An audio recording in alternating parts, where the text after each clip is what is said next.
Right. Am I audible to the end? Perfect. So before I start, let me start with the basic question. How many of you have created Flutter apps here? Mostly everyone. So next question, how many of you have created apps for different screens of your mobile? Like there might be a different screen, like small screen, big screen. How many of you have written code for that?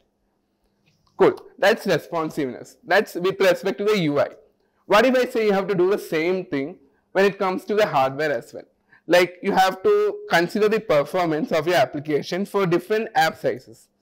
Sorry, not app sizes, different phone sizes. Like if I consider my old Lenovo phone from 2016, the apps that I run might not, that I create now won't run properly in that. So that is something that we need to consider before we actually create apps.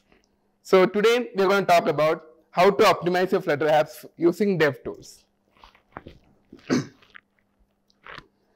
So if you would like to follow me while I am coding here, just go over to this link and clone the repository and run on your local machine. So it's just bit.ly/geekyflutter. So let me start. So my name is Ashwin Gobinathan. I'm a software engineer at ZestMoney. I'm mostly active on Twitter. You can follow me on my Twitter handle. And that pic I took during the lockdown. So I look different now. Yeah. So what are we going to learn today? So we're going to learn about 5 things in DevTools. That is Flutter Inspector. Flutter Inspector is like the Sherlock Holmes of Flutter DevTools. You can actually analyze your entire application, how it looks when you run, and all those things. The second thing is App Sizing Tool. It will give you an information about your application, like the size it consumes when you put into release. The third thing is Performance Overview. How your application performs while running on different devices. And the next one is Network, and we'll be talking about CPU Profiler. So let me just get started. But after this talk, make sure that this doesn't happen to you.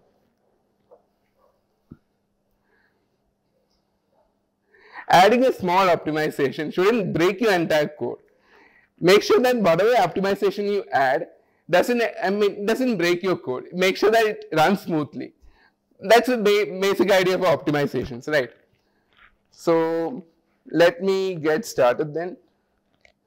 But 2 things you need to keep in mind while optimizing your Flutter apps. Always use profile mode.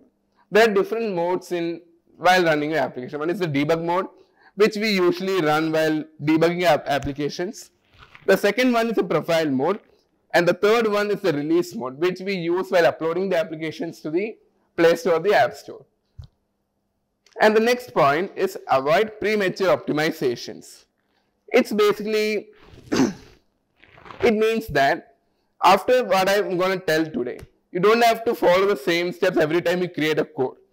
It's like more like we optimize only when it's required, not like it's a normal practice or something. It's something we optimize when it's required. So always avoid premature optimization. Now let's get started. Alright, is the font visible to the back? Alright. How about now? Good. So let me just run the application. It's already running actually somewhere. Where is it running? Yeah. So this is the application that I'm going to build. I already built, so we're going to optimize this further. By the way, I'm a big Friends fan. So if you're not, like, these are the characters in Friends. So let me just put it over here. No, let it be here. So I've already written some code that runs all these things. So if you click on each character, there will be certain things like animations, or certain actions will be taken care of that. So we'll be optimizing it further by analyzing the entire metrics that .devtools give. So in order to start with .devtools, we go to, I'm using VS Code, so we directly have option to open DevTools. So on the top you can see .open DevTools. We click that and open DevTools in web browser. It directly starts in Chrome because .devtools are highly supported for Chrome. So it usually doesn't open in Safari or other browsers. So this is Dart DevTools. Let me just zoom in a bit. All right. So I'll start with Flutter Inspector. Flutter Inspector is basically the Sherlock Holmes of Dart DevTools. You can analyze the entire Flutter application using this particular tab. So here we can get an entire hierarchy of how you have managed your Flutter code. It shows you the hierarchy of widgets, how you have aligned everything in your particular code.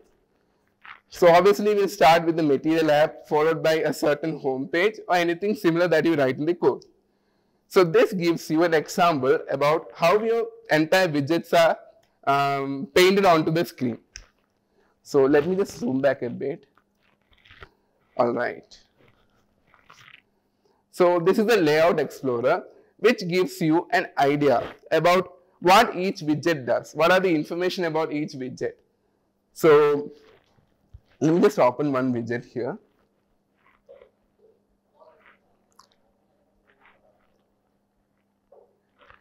I think it hanged for me just a minute. All right. So I'm considering this image widget that I have given for this application. Let me just. So here you can see a lot of images. So the hierarchy that is shown over here is for this particular screen. So here you can see an image widget and we have the corresponding widget over here. So when you click on a certain widget, the widget details tree shows up the entire details about that particular widget, like the values that you assign for each of the attributes for that widget. And also there are certain things at the end which gives you an idea about render objects. So today Sri might be talking about render widgets, how the widgets are rendered onto the screen towards the end of the day. He'll be talking about how widgets are rendered onto the screen. So this information gives you a detail about the entire render object part of the widget tree. So now, basically here, let me select a widget here. I have selected a card widget. This shows the details about the card widget, like how much width it occupies and how much height it occupies, provided that you have not given any specific width. Let's say I am using here a grid view.builder where I have not mentioned the width required for the particular widget. It automatically takes up the widget width according to the scope that is given. So that the scope here is the entire screen width. So the width automatically comes up to be 196, right? It's equally dividing the widget based on the grid view. And the details you have given in the cross-axis and main axis spacing over there. So if you are not sure like how much width your particular widget is taking up, you can just open the widget tree and here you will be getting the details about the widget. So that is something that Layout Explorer helps you in finding. But there are a lot of things you can do with this. As you can see on the top right corner, you can see 5 options here: slow animation, show guidelines, up till, highlight, oversize images. So these are ways by which you can manipulate the visual aesthetics of your application in such a way that you can understand how each widgets are laid out to your screen. So let me start with the slow animation one. So I'm going to select this option. Now what will happen is, let me restart the application here.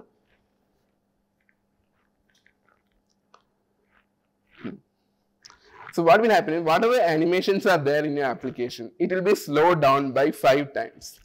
So that way you can analyze how each animation in your application is working, how they are formed onto, how they are rendered onto your entire screen. So let me just open one screen over here. You can see it slowly coming up. Let's open another screen.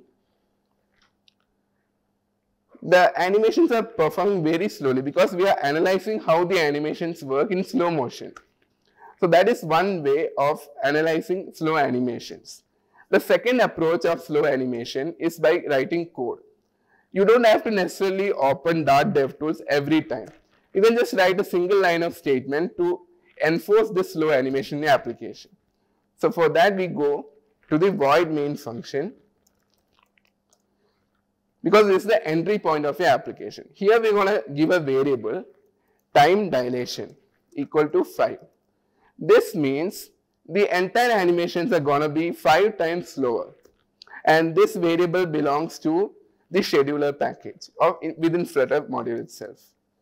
Now it will be turned on here because we are using the variable, and now we'll restart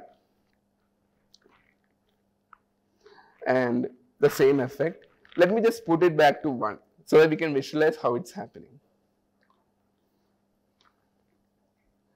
It's the same thing because I've turned on here, sorry.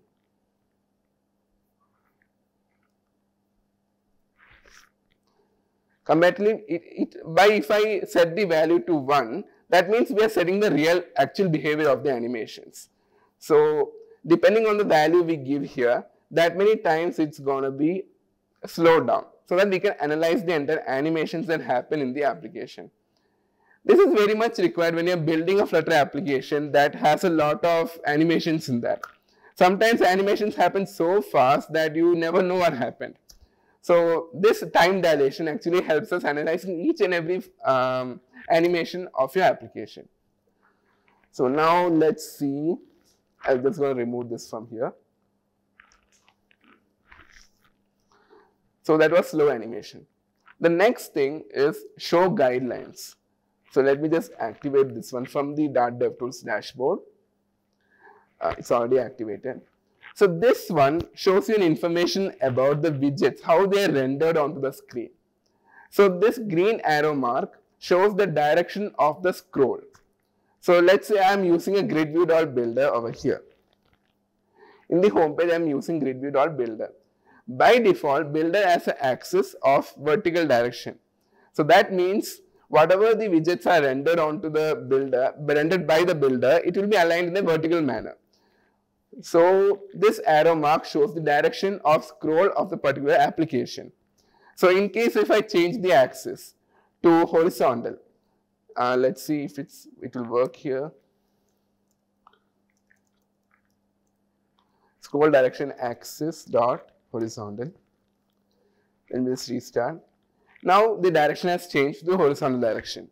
Now the scroll will also happen in that direction itself. So this particular guideline shows how the widgets are rendered onto the screen, in which direction they follow, and what are the different types of widget. Talking about different types, you can see blue color boundaries around the widgets. These are called the render objects. You might have seen in computer vision, like once something is detected, there will be bounding boxes around the object. So this is something similar to that. The bounding boxes over here represent each widget of the application. So each of these blue lines indicate that it's a widget and it's surrounding the widget that it is actually rendering onto. So now, so that's that. Let's see another example over here. Okay. Yeah, there was an API running, so that's the delay.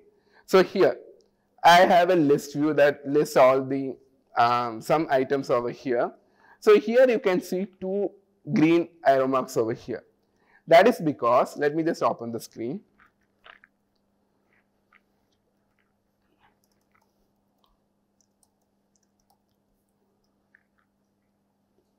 So here, the thing is that I am using a listview.builder initially.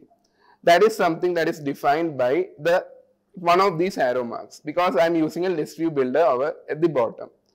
And the entire screen itself will be a column. The entire widget itself is a column. So there are two items over there. One a column, and inside there is another listview.builder.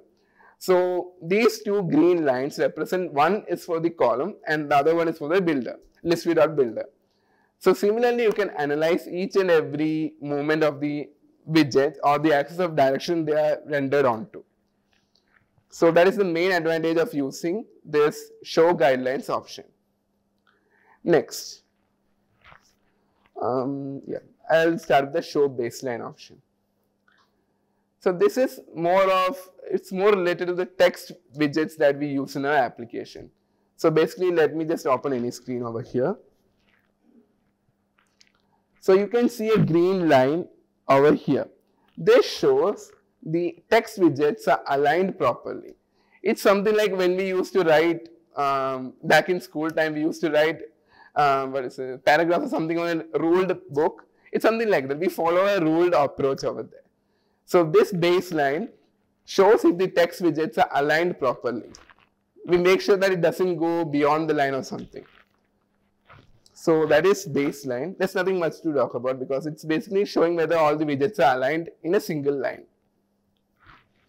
And it's mostly used by the QA people so that they can actually get back to us with bugs or something. So that's one approach. Now, next thing is my favorite. This is called highlight repaints. Repaints is a major issue when it comes to Flutter application. It basically shows what all widgets are getting repainted unnecessarily. Let's take an example of this particular screen.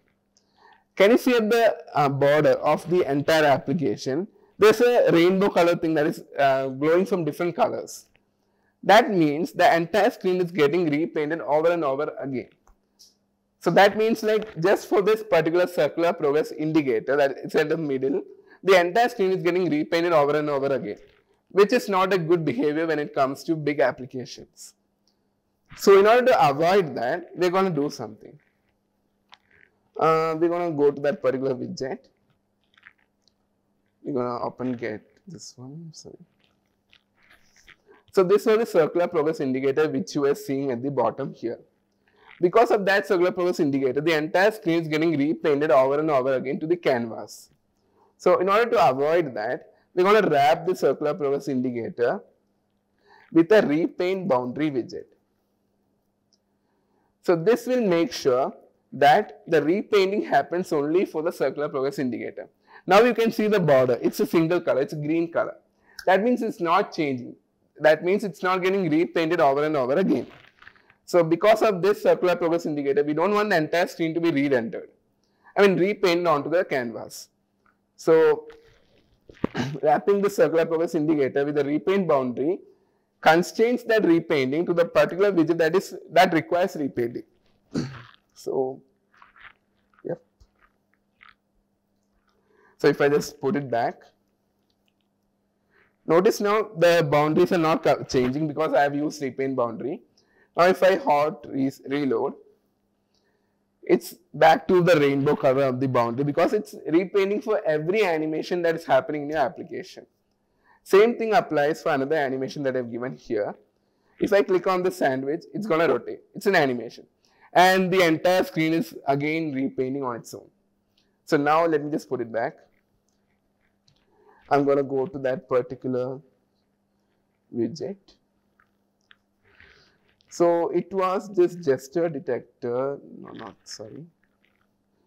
Oh, it was the other widgets. Just give me a moment.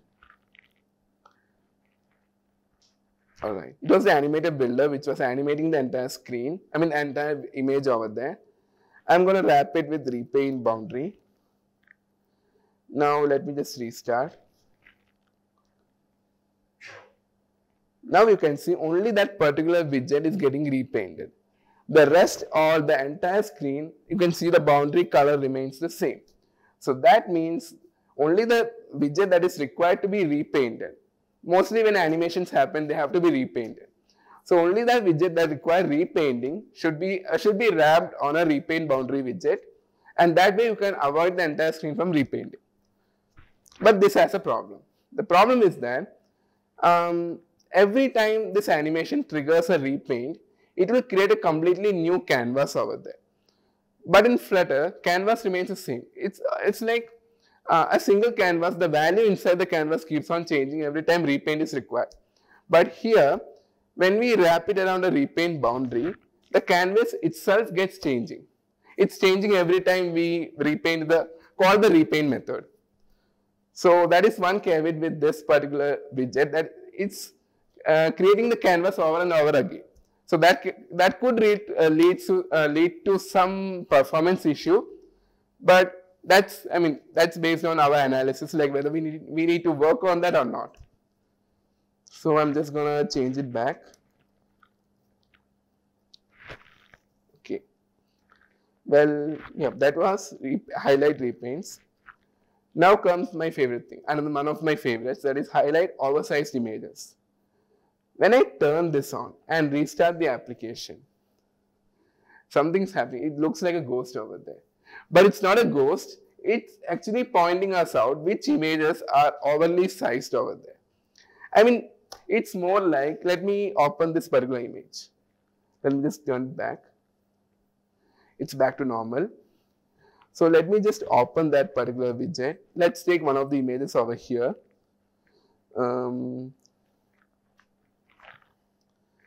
So when I open, I'm just examining the size of this particular image. So you can see it's around 82 KB, but that's okay. But the resolution of this particular image is very high compared to the amount of resolution we need for this particular widget. This widget just needs a small area for rendering it, but the resolution of the image is very, very high. It's too much high that you don't need that much resolution when it comes to very small widgets. So even this throws an exception as well. Let me just show that. When you activate this particular option, and it's already activated here, if you go to the debug console, you can see exceptions are being caught. This basically tells the widget, let's say the image friends.png, the one that I used at the bottom, has a display size of this much resolution, but a decode size of this much has been used. That means an additional 1927 KB is being used by your application, because a big image is actually compressed to a small widget over here. We don't need that much resolution when it comes to rendering onto a smaller widget. So that's the main reason this particular widgets are inverted and vertically mirrored. So that's how our DevTools tells whether certain images are oversized or not. So in order to resolve this one, what we can do is we go to the particular image widget. It should be here. Yeah. So the image.asset or any image methods that you use will have attributes called cache height and cache width. So let me just set a cache height to this. Oops. Cache width as well. Now let's just restart the application. It's still having some issues. Let me see. Height should be 300. I mean, the size box I have provided a height of 300. Let me just remove the width. It's because it's automatically taking up. Still some issue. I don't know why. Let me just check. Let me start with the bottom widget. It's easier. Alright. Oh, sorry, I was in the wrong file. I need to go to home page, and here the height that I've given is 350, and there's a image widget here, cache height. I'm pasting the height required for the widget, and let me just restart the application. Now you can see it's not getting flagged by the Dart DevTools. So that is how cache height works. Cache height tells the compiler or whatever runs the Flutter engine, it tells it that even though we have a bigger image, we don't need the entire resolution. We just need to cache the entire image into a smaller widget height, the height that is required for the particular widget. So here we have defined a widget height of 350. So we just cache the entire image to a 350 height image. So that way we don't have to worry about some additional data being used. We have one more exception here, that is for the image that was available here. So I'll just redirect to that. Here also I'm going to set the cache height to 200 because I've given the height of 200. I'm going to restart again. Now that is also not having an issue because we have given a cache height that is required for the image widget. We are not using any additional spaces over there. So that way we are removing the issue that was flagged by the DevTools. So that is how you find the oversized images and correct them. So this can be an issue when you are building an application for the Play Store or the App Store. When you build an APK or an IPF file, These additional sizes can add up to the size of the application. Let's say your APK was meant to be 30 MB, but because of these issues it can reach 40 MB or 50 MB. So solving these issues in your application early on can actually prevent oversize for your application. So that's with that. Well, that's basically Flutter Inspector. Now I'll be talking about the app size part of the DevTools, where you can analyze the entire build that I was talking about. So in order to generate the build, we'll be using a command. So the command here, just zooming in a bit. Oops. So the command is flutter build IPA. Well, that's basically the build command for both APKs and IPA. If you're building an APK, it will be flutter build APK. Since I'm using an iPhone over here, I'll be using flutter build IPA. Then we will be using a flag called analyze size. We'll be using this particular flag to get a size information JSON file, which we'll be uploading in the DevTools so that we can analyze the entire size information of the application. So let me just run this application. So the file that it generates is called a size information file. It gives an entire information about what all constitutes the entire build. So let's say the build takes around 30 MB. So we need to know what constitutes the 30 MB. What is all contributing to that particular 30 MB. So this particular information gives you an entire overview about what all, is the reason that application build came out to be 30 MB. So let's wait for this to complete.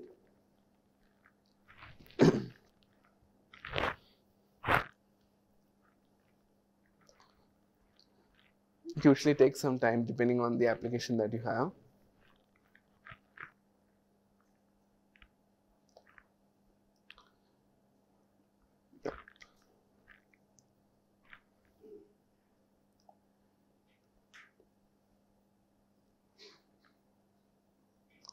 Alright, something happened here, yeah. So the size information has been generated by our terminal, and you can actually get an overview about what all particular items constitute how much space in your application. So the entire build that was created has around 82 MB size, and here it gives you an entire overview about what all components in the application took how much space in your entire build. So this is just an overview. We'll be exploring it further here. So it's generated at this particular point. I'm just going to open that. This is the file. I'm just going to delete it.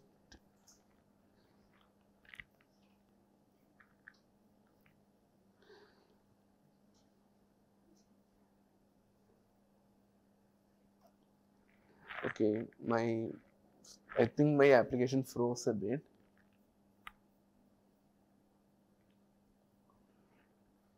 Yeah, it's completely frozen, so might have to wait a bit. Okay.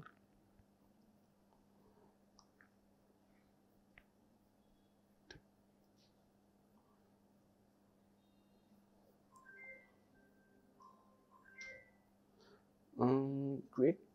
Yes, I'll just restart again.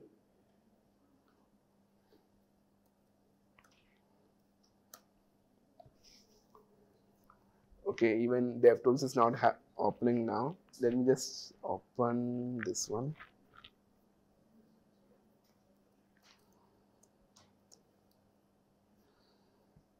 Yes, sometimes, like when we are running from VS Code, sometimes the DevTools won't agree to open. So in that time, what you have to do is go to terminal, type the command .devtools. It will open DevTools, but we have to paste something over here. The item that has to be pasted will be available in the debug console, so I have to just restart this application.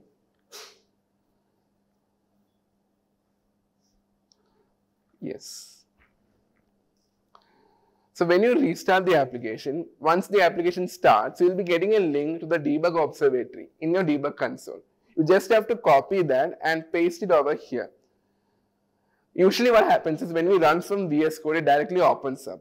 But due to some reason, I don't know why it's not opening up right now. In that case, we follow the terminal approach. we use the command .devtools, and that will host a local, it will open the DevTools in localhost in some server over here. And what we have to do is this is the VM service that is created by Flutter Framework, and we just have to copy this entire link. I don't know if we can call this a link, but this link we can copy and paste it over here, and when we click on connect, it will open .devtools. So this way, in case your .devtools doesn't open up directly from your IDE, you can just use the terminal approach. So we were in the app size section, and I'm just going to zoom in again. Yeah, I'm just going to import the file that was created, and again it froze. Okay. Yep.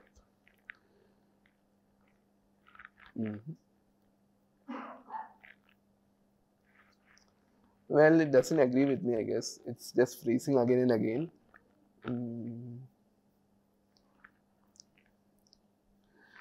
Let me just start a new instance.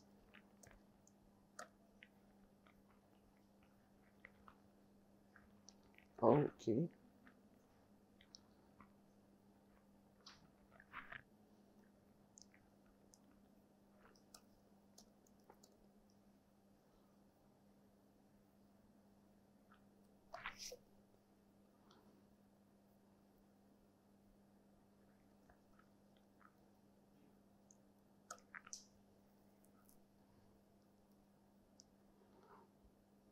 I guess app size is having some issues when it comes to it. I'm just going to drag and drop, that's better, I guess. We can drag and drop, by the way, instead of randomly opening it. So I'm just going to click on analyze size after you have imported the JSON file that was created after running the build IPA command or the build APK command accordingly. So now here, you'll be getting a graph of how much the capacity, how much space your entire build is taking up. So the entire framework, that is the runner.app that was generated, has around 76 MB. So when you click on it, it will again split into different sections, and each rectangle shows the proportion of that particular module with respect to the size. So if it's taking up a majority space, it will be a bigger rectangle over there. So the size proportion of the rectangle is with respect to the size it takes up in the entire build. So if the rectangle is big, so that means that particular module is contributing more towards that particular size of the build. So I'll be opening our app part because that's where we have written the app code. So here you can see the app code is just 4.1 MB. And the remaining around 72 MB is contributed by the Flutter framework and other files that are required for the running of the application. So similarly, if you are planning to create a similar application using native Android or native iOS, it will be close to 4 MB. It might be around 10 MB or 15 MB because it won't have the boilerplate code that Flutter framework provides. So now you can analyze the entire contribution of each of the modules within the application. So let me just open app framework. So the app framework takes around 19.9 MB over, it's shown over there, and the assets itself is around 15.4 MB. So that means all the assets that I've given over here, the entire asset folder contribute around, let's say, 30 to 40% of your entire application. So one way you can reduce your app size is by reducing the quality, reducing the size of your images or the assets that you're planning to use in your application. So now, let's see here. So these images, S3, S4, I've used it for some purpose in the application. So these are the images that I actually downloaded from unsplash.com, and basically the images that you download from Unsplash will have a bigger size because they have a bigger resolution. So that's the main reason. All these files that I downloaded from Unsplash are playing a major role in contributing towards the size of the application. So one way is you can actually reduce the size of your image by compressing it, or might be using a WebP file format. Mostly the image will be JPG, PNG or something like that. So if you are using WebP format, it will be even compressed because they follow a lossy and lossless compression. It's like following both the compression techniques. So WebP is considered a better approach when you consider using images in your assets. So now let me just close this. So this is basically the entire app size section. You can actually analyze each section, how much each space is contributing, each module is contributing to your application.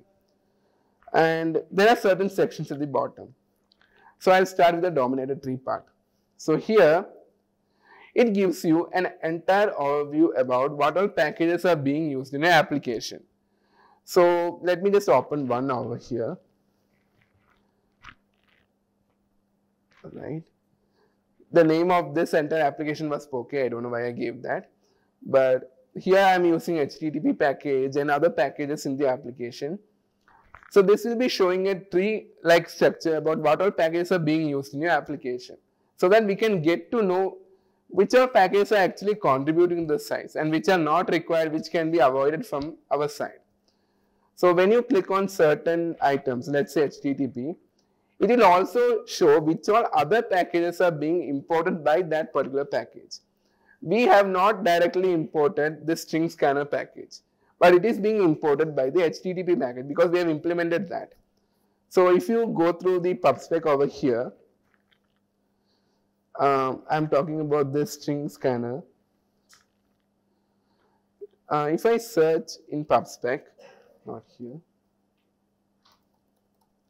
I have not given any package with the name string scanner, but it somehow ended up in our application and it's contributing towards the size of the application. So we might be confused like why, from where it's happening. So we have the entire tree over here which shows from where it's being called.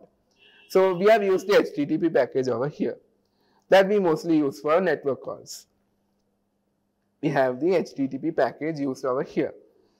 The HTTP package calls the package HTTP parser, which in turn calls the package string scanner. That's how string scanner ended up in our application. So this is the best way you can analyze the entire package tree of your application. We have one more option over here called the call graph. This actually gives you an entire hierarchy of how the packages are being called from your application. So let me just start with the package, any familiar package. Let's take the HTTP package. So the HTTP package is called from the entire application. I've named the application Poke, so that's why it's called the package is called Poke over here. So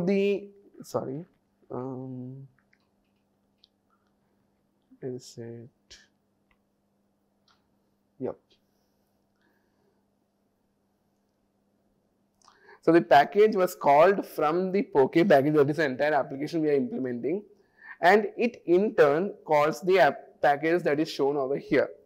So the list that you see on your left side is from where the package, where this particular HTTP package is being called, and the packages that you see on the right side is what all packages this particular HTTP package is calling. So this will give you an entire hierarchy about which packages call which other packages and how they end up in your application. So this is the main purpose or the main benefit of using the app size tab of your Flutter application. So now that's app size. Till now, do anyone have any questions till now? Like we can go forward with that. Does anyone have any questions with whatever I talked till now? Alright. And feel free to like stop me in between if you have any questions. So I'll be happy to answer that. And now let's talk about another tab over here that is called the performance tab. So this particular tab gives you an entire performance of your application. This is very much required when you're building an application for a smaller screen app phones. So let's say we have a Lenovo or a Vivo phone from 2016 or 2017. We don't know how the application is going to run on that. So after running the application, you can analyze this particular section to know where all some glitches might happen because of some framework issue or something related to the hardware. So for that, we just run the application first. So whatever action we do here, let's say I'm doing certain actions, we can do anything. So all these things will be noted over here. It will be recorded over here. So these graph that you see is called the jank graph or the frame graph, we can say. So, most of the application follow a 60 frame per second approach. I mean, the rendering happens at 60 FPS. So that means around 60 frames are rendered every second. So if you do the math, let me do the math, that will be easier. Calculator. So we have 60 frames per second. So we need to find out how much second is provided for each frame. So for that we do 1 by 60. It's around, let's say it's 16.6 milliseconds are required for each frame to be rendered when we follow a 60 frame per second approach. That means the time allocated for each particular frame is around 16.7 milliseconds. What if it goes above that? Most of you might have played PUBG, right? So when you're playing PUBG, sometimes your phone starts to hang. Sometimes glitches happen. Sometimes the frame starts to skip. All these things are due to because the frame that was used for rendering went above 16.6 milliseconds. So if a particular frame takes more than 16 milliseconds, it's going to be a jank. It's called a jank, and that jank leads to some glitches or some rendering issues in your application. So when it comes to mobile applications, it's also an issue because certain animation follow a 60 frame per second approach, and let's say some frames went above 16 milliseconds. That means that that frames are going to be skipped by the operating system. So the OS is going to skip those frames because it went above the required threshold time. So that is called a jank. So now let's see if any jank happened here. Yes, one jank happened. So this particular frame took around 30 milliseconds to render. That was around 200% more than what is required from the operating system. So the OS expected that this particular frame will be rendered within 16 milliseconds, but it took around 30 milliseconds. So that means this particular frame was skipped by the OS. And let's say if it was a vital frame, it would have been completely skipped by the application. So this is something we need to observe while we are running certain applications. So when I select this particular frame, it gives you at what point this particular this particular jank happened. So if we keep on zooming here, it will show all the Flutter activities that happened while this particular frame was going on. These things might not make sense to us because this is the internal working of Flutter, how it works behind the hood, and what all activities or what all methods or functions are being called from the application. So this will give you an overview, at least an idea about at which point this particular jank happened. So if we keep on going ahead, this is the point, that's the end point of this particular chart. So that means something, so while rendering some particular animation, this particular jank happened. So since I was doing a lot of movements here, we never know which particular point is that. But if you are very specific, let's say I close this one and I open this, that's the only action I did. Now let's see. It will anyhow keep on going because background tasks are being run by the Flutter framework. So we can't do anything, but we can't scroll also sometimes. We just pause it over there and we go back. We go towards the end. So this is where I started the animation. And till now you don't see any janks anywhere. So that means that particular action that I did, from the home page, I clicked on this particular image and it opened this one. No particular jank happened.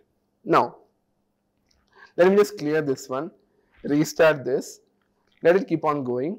I'm doing some actions over here. Some animation is happening over here. I just stop it, I just pause this one here. Let's go back and see if that animation caused any jank. Still, when there was something here. No. That means even that animation did not create any jank in your application. Obviously, it won't because it's a very small application. The animation was just translating the image in a clockwise direction. So, but when we actually implement some, let's say, complex animation, this particular jank is this particular metrics is very much important to us because we can analyze which animation is creating issue for our user. But if since I'm running an iOS simulator, there won't be much jank. But if I run a very old version of an Android phone, I mean, if I run the application on an Android phone, chances are there might be more janks happening, because the processor for Android, the older version might be less compared to what the application is built for. So this particular matrix gives you an entire overview about how your app is performing in each of these particular frames. So that is performance. Now let me start with networking. This is a very interesting thing for me, because when let's imagine we have created a big application. Let's say Google Pay is built using Flutter, and there are a lot of API calls being run in that. And if you check the logs for that particular application, let's say you are the developer for that, and you check for the logs in that application, we never know like what API calls happen and how much data were consumed for that. So for that, we have the network tab. Network tab gives you an entire information about how much and what all network calls happen in your application. So I have a section over here which calls the API from the background, and it fetches some data. Now I have the entire information about which API was called, what was the request header, what was the response that it gave. Entire information can be gathered from here. So we don't have to go to the entire debug console and search for the application API response and headers. You can directly come to this particular tab and search for this particular response and headers over here. So the API that I was calling was a food API, because the foods are displayed over here. Here we get information about the request URL that was called, the request method, the status that it responded with, was a 200 status OK, and the ports and every details that a backend engineer would need to debug what happened in your application. And it also has information about the headers, there are a lot of request headers that we send to the API, and this lists all of them. And we also have the response. Once we get the response, what most developers do is we go to JSON formatter and we just paste it over there, so that we can analyze the entire API response.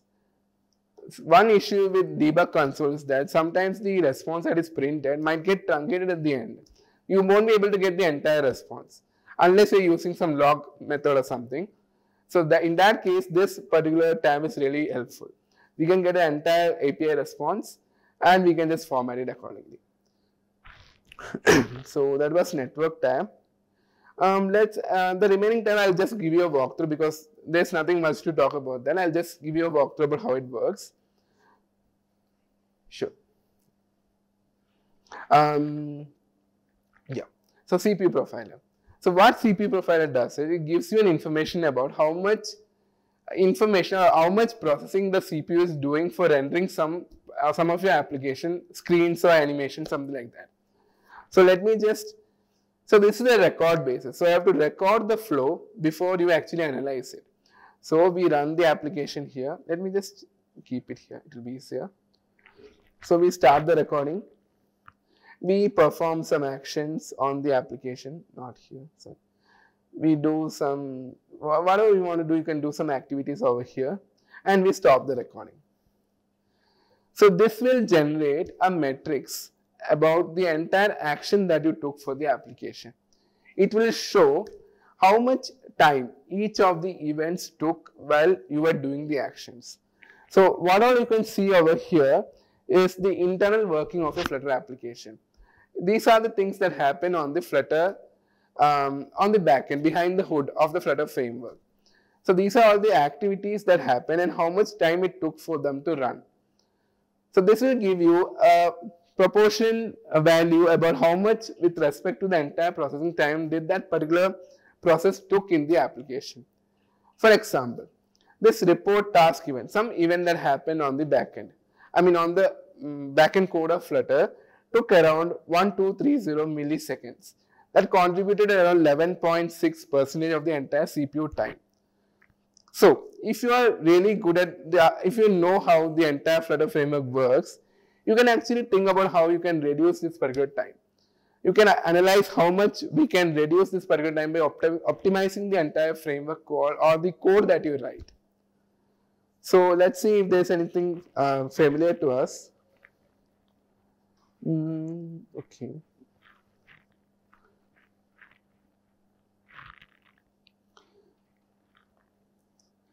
All of these are actually Flutter events, so there is nothing much we can think about here. So, but that's how you actually analyze the entire CPU performance. Like, you run the activity on your phone, you record the metrics, and then you analyze how much each of the activity took. So this will basically mean that if any of this particular section is taking more time that we need, we may have to write a better code so that that particular function can take lesser time. So that is one main advantage of using CPU profiler. Well, there's nothing else here. Well, that's actually CPU profiler. And let's move on to the next one, memory. This is very much important when your user is using a phone which doesn't have much capacity in them. I mean, they're running out of space. And this particular section gives you an overview about if any memory leaks are happening. Let's say if I did not, I mean, in the home page or character, I have an animation controller. If I do not close this animation controller object, memory leaks might happen. That's something we have learned in our basics. Like whatever you call, you have to dispose them. Otherwise, it will create memory leaks. So this is just a single variable over here, which won't contribute much to memory leaks over here. Let's say you have like 100 animations in your application, and the 100 controllers you forgot to close. So now the graph will go above the required point. That way we'll get to know whether there are memory leaks in your application or not. So this particular tab is really very, very important when it comes to analyzing memory leaks and how much certain code is accessing your code, and certain code is contributing to a memory. So that is that. And debugger is similar to our debugger that we have in VS Code. Like we can attach breakpoints over here anywhere. It's similar to that, how it works over here. But one issue with the debugger in Dart DevTools is, let's say if I add a debugger over here. I've added a debugger here. But if I restart the application, it will go off. So it's an existing bug in the Flutter community when it comes to Dart DevTools. So if you are looking forward to contributing to the Flutter packages or DevTools, this is one issue you actually look into. Like I add a breakpoint here and I restart the application, the breakpoint is getting dismissed over there. But it doesn't happen over here. Let's say I've added a breakpoint here and I restart, the breakpoints are still there. So this is an existing issue with DevTools which you can actually think of contributing to. Well, that's debugger. And logging, we all know that how loggers work in debug console. Like if you write a log statement and it will get printed over there. So the logger section basically talks about the logs that is printed by your application. Well, we have one more tab. This is the providers tab. It is not applicable for this application because I have not used any block providers or any type of providers in my application. Let's say I have a parent block provider which actually contributes to around 10 or 20 10 to 20 providers are being used in the application. So at a particular point, it will list down all the providers here, and for each provider you can see what are the values that are stored in that provider. Rather than printing it from the dashboard, you can actually see the entire list over here. So that is basically providers. And I think we have covered everything over here. Yeah. So do we have any questions till now? Like, is there anything that you would like me to clear? Yeah, please. Yeah. It doesn't show which widget is causing that jank issue. Yes, correct. Okay, so for that actually we have some option here. There was an option, more debugging option. I forgot where it was. There was an option by which we can turn on the widget. We can see which widgets are causing that issue. So actually I forgot where was it. There were, yes, you can see which widget is causing that jank. So we have an option, but I forgot where it was. Yeah. Yes, yeah. Can we narrow it down to which particular point of animation is good? You may have to analyze the entire matrix that is generated, because at certain points, at certain frame, one animation may not finish. Certain animations may require more than one frame. So you have to analyze the entire tree that is generated so that you can get an idea about which animation takes up which range of frames. So that is one way you can do it. And coming to the first question we're talking about, there's an option called track widget base inside the enhanced tracing option, which will track the widgets that is causing the performance issue. So I'll just show one example. I am just doing something here. Oh, it was clear. Okay, so I just clicked something. Okay, let me just select some.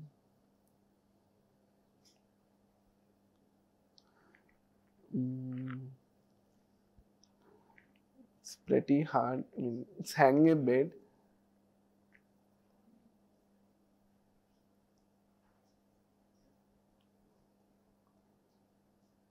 All right, let me just remove this one.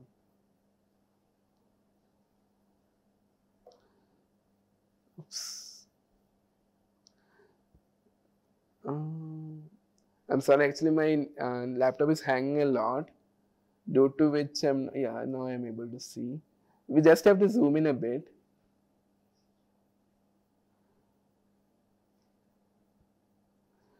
Yes, you can see here an animated builder was shown.